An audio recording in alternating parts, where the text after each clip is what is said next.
Hey, salut tout le monde, c'est Docsoft. Donc voilà, on se retrouve aujourd'hui pour la toute première vidéo de la chaîne. Donc comme c'est écrit dans le titre, là on attaque la présentation. Donc voilà, j'ai créé cette chaîne parce que l'airsoft c'est ma passion et je voulais la partager avec d'autres personnes. Donc j'en profite par le biais de YouTube. Sur la chaîne, on va retrouver surtout de l'unboxing, on va retrouver des gameplays en jeu avec la team. Donc je fais partie d'une team où on joue principalement en Ile-de-France et ses alentours. Ensuite, on va faire également, je vais faire également des reviews par rapport aux répliques que je peux posséder, plus les répliques des copains de la team, donc qui peuvent me prêter pour que je puisse vous en parler et vous faire une review.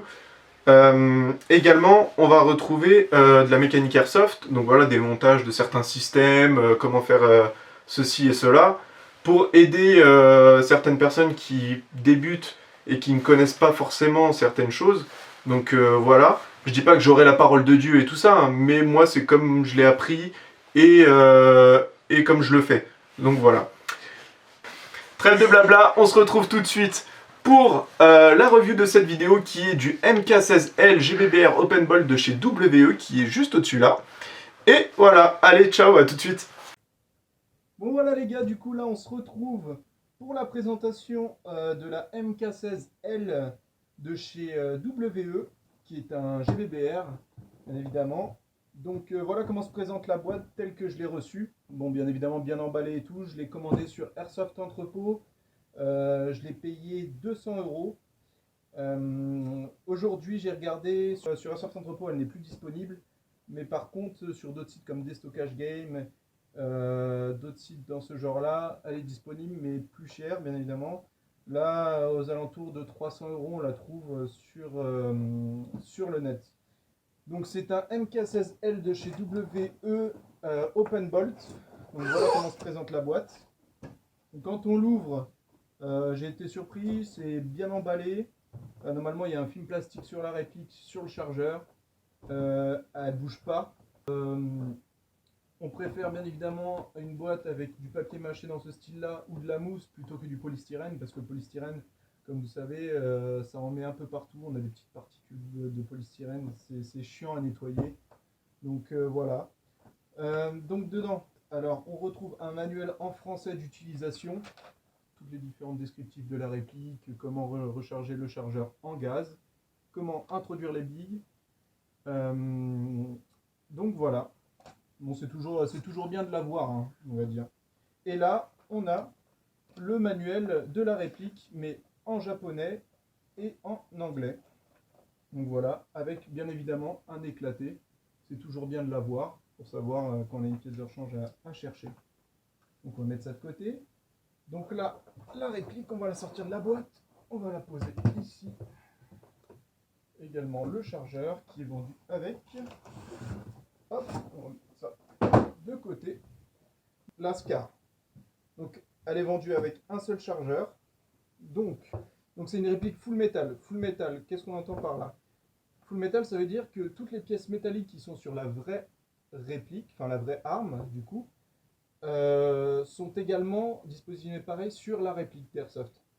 Donc, on a le upper qui est en alu, bien sûr en alu tan.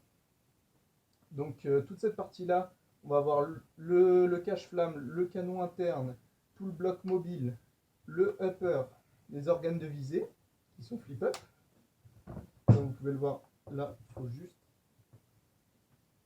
appuyer et hop, on le déverrouille. Donc ça bouge pas. Hein. Même l'arrière est un peu sensible, mais sinon c'est correct.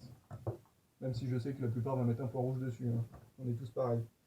Donc le upper, tout est en métal.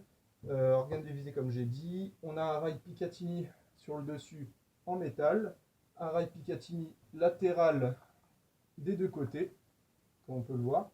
Et en dessous également, qui sont démontables et qui sont en métal. Donc, on a une queue de détente en métal. On a un ball catch en métal. On a une éjection du chargeur en métal également des deux côtés, ambidextre. On a aussi un sélecteur de tir ambidextre, donc safe, semi-auto. Donc ça, c'est pas mal. Alors ensuite, C'est une réplique qui a un très bon kick. J'ai été surpris par le kick qu'a cette réplique. Je vous montrerai ça tout à l'heure dans les tests de tir.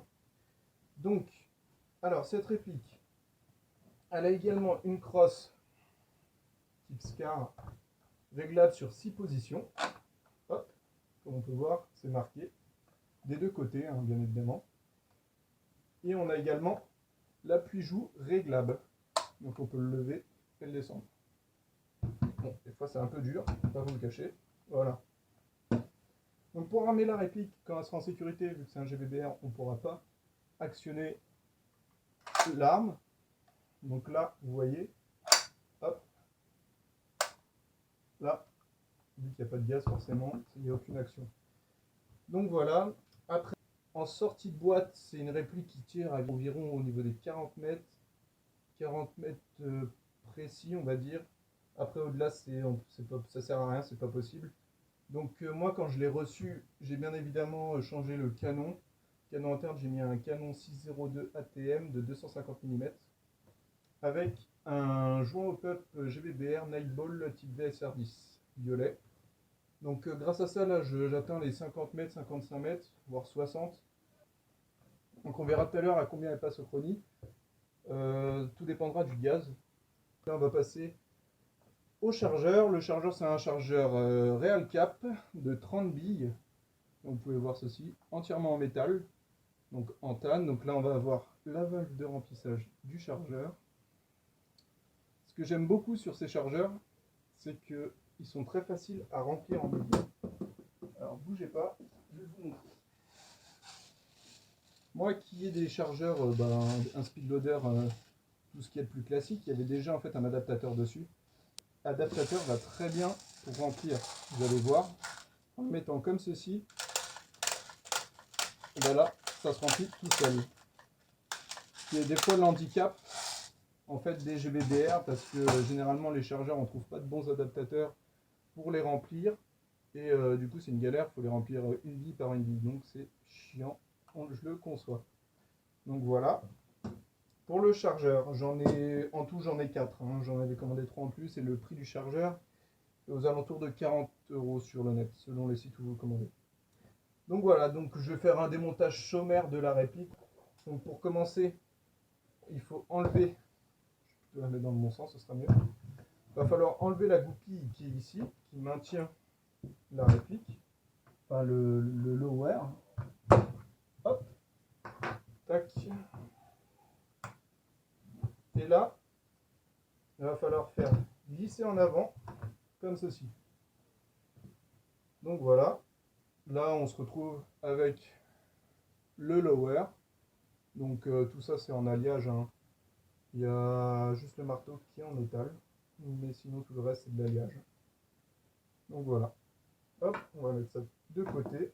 Bon, si vous voulez continuer, ensuite il faut passer par la crosse. Donc là la crosse, en fait, il va falloir donner des à-coups vers le bas pour la faire descendre. Et bien attention, ici, à retenir le ressort récupérateur. Donc là, il faut le tenir en même temps que le faire descendre la crosse. Bon, c'est cassé la gueule, mais c'est pas grave. Donc voilà, là on a enlevé la crosse. Ensuite, ici, on vient sortir le ressort récupérateur. Donc là, comme vous pouvez voir. Ensuite, là, on va voir le nozzle avec l'ensemble mobile. Donc là, l'ensemble mobile, pour le sortir, on vient jusqu'ici. Là, on enlève le levier d'armement, qui est d'ailleurs ambidextre, qu'on peut mettre des deux côtés, hein. Vous pouvez voir, là, si je veux le mettre de l'autre côté, hop, et là, il est de l'autre côté. Donc ça, c'est au choix. Donc, tac. Ensuite, on vient faire coulisser, et là, petit incident. Et là, on se trouve avec l'ensemble mobile, donc le nozzle, bien évidemment, le nettoyeur de ressort, le petit joint du nozzle. Donc voilà, hop, on va poser ça là. Et là, on a l'ensemble bloc up et canon. Donc ça, pour le démonter, c'est à l'aide, il faut démonter les deux petites vis ici, ici, ici, et celle-là, ici et ici. Bon là je le ferai pas parce que ça sert à rien. Ça c'est vraiment, là je vous ai montré le démontage pour nettoyer sa réplique rapidement, parce que vous voyez que c'est pas compliqué, en fait tout le monde peut le faire. Il suffit juste de savoir bien évidemment comment le faire, mais voilà. Donc on va très vite remonter tout ça et on se retrouve pour le test de tir. Bon les amis, du coup là on se retrouve pour le passage chronie. Donc là on est sur du gaz ATM 130 PSI.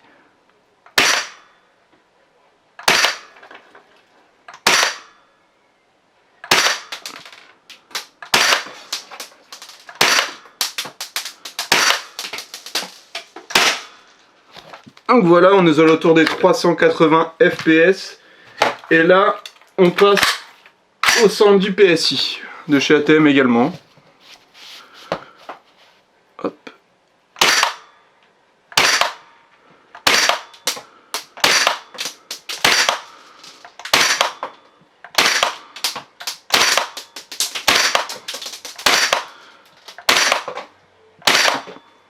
Donc voilà.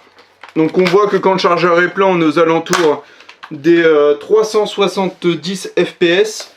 Et qu'une fois que le gaz diminue un peu en pression, on tourne plutôt aux alentours des 360. Donc voilà, on se retrouve tout de suite pour le petit bonus de la vidéo, donc avec le kick. Donc voilà. Donc voilà les gars, donc petite démonstration du kick. Hop. En semi. Et en full.